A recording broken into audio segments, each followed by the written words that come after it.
Hey guys, Ryan here with a 6700 XT unboxing. I just got the card here in the mail, so I'm just go through unboxing it with you, and then later on I'll have some performance reviews and some frames with sim racing games mainly, probably iRacing, ACC, and AMS2.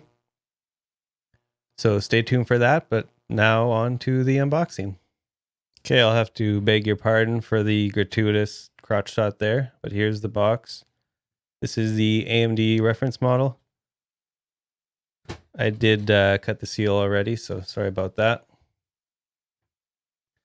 We will slide it out here.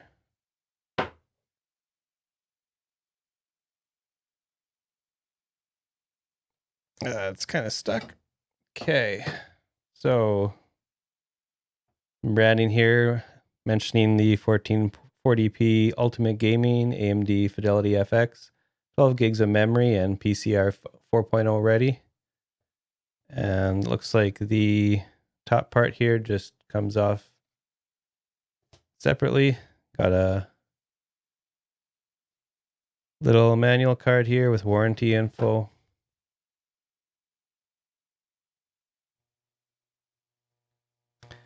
Safety precautions and such. So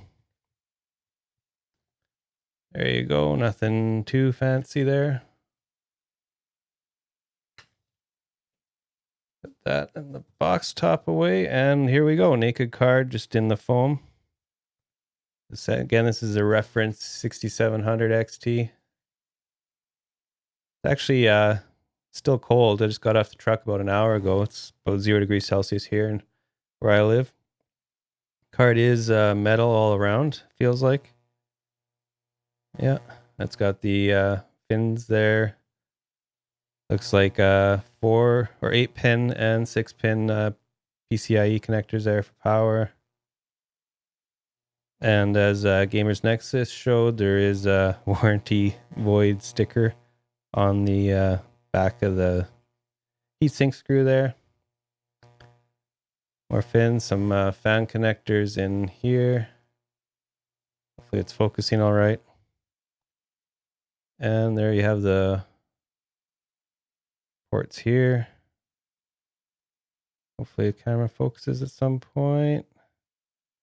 But anyways, you got 3 display port and 1 HDMI. I believe that's HDMI 2.1. Oh. So yeah, that's the Radeon 6700 XT. Nothing much else in there. No power adapters or anything like that. Just the card, a warranty and quick start guide, and that's about it. There you go, a quick unboxing of the AMD 6700 XT. I hope you enjoyed the video, and stay tuned for the performance numbers to come shortly. Hope you have a great day. Thanks for watching. Bye.